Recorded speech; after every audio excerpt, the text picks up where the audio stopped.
Hello, this is a walkthrough of my stereo assignment for the class Sound in Space at ITP NYU 2020.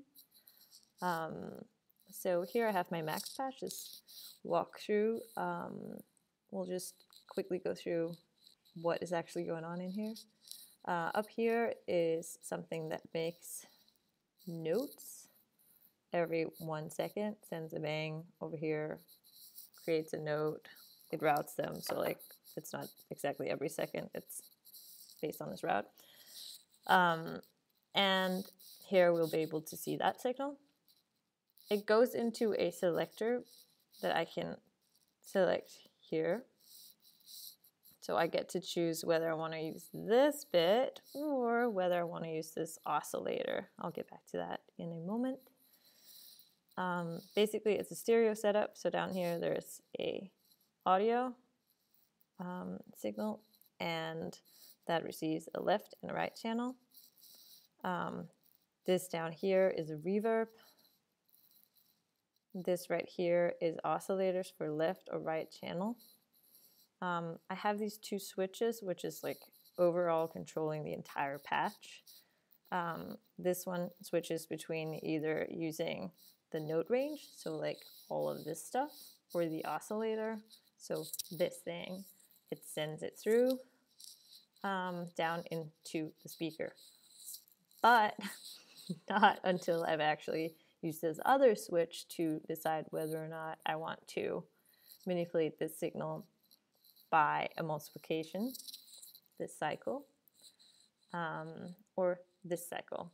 So either the inverted signal of the left, which means it'll go boom, boom, boom, boom, or a channel here that's going boom, boom, boom all the time, and this one will go double that, boom, boom, boom, boom.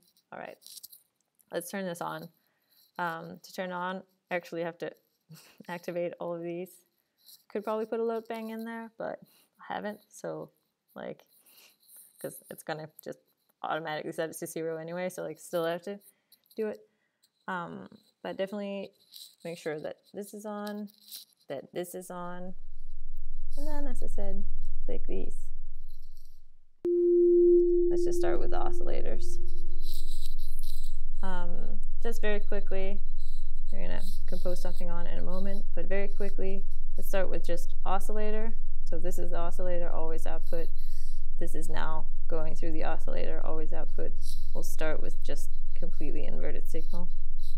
You can see the input of the left speaker and the input of the Y sets X, Y, of the right, I mean, sets the X and Y here.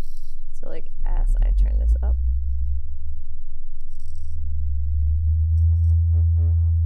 we should see a change. Something really interesting will happen when they're almost the same frequencies, because they sometimes kind of mess with the phase, I guess. Turn it up so that you can hear it on computer speakers.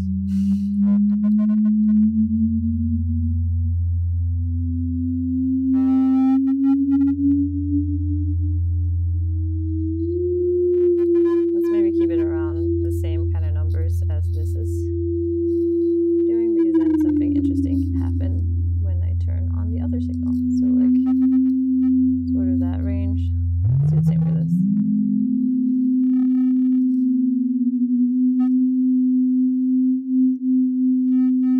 Slightly out of phase.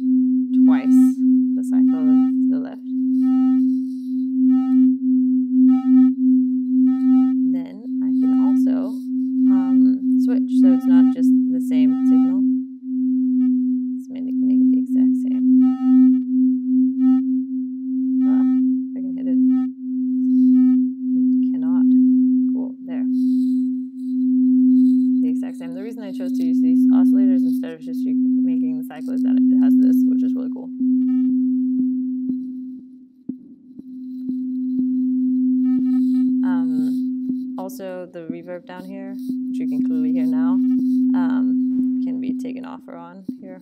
If it's 0, it's off. You can see it here. It's 1, it's on.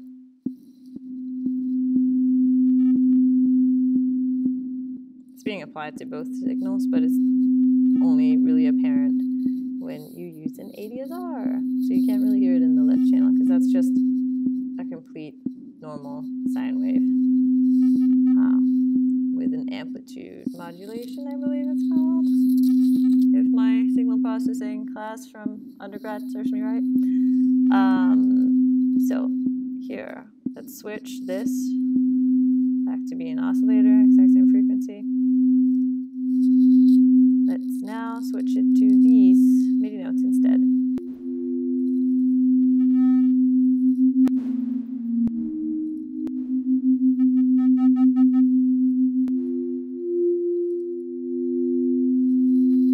Let's try to hit these also. So we'll see if we hit just outside of the one node. Something interesting will happen.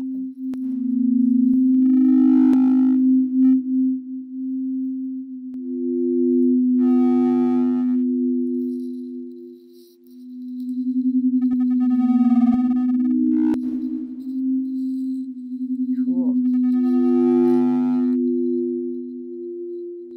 Switch it to the inverted signal.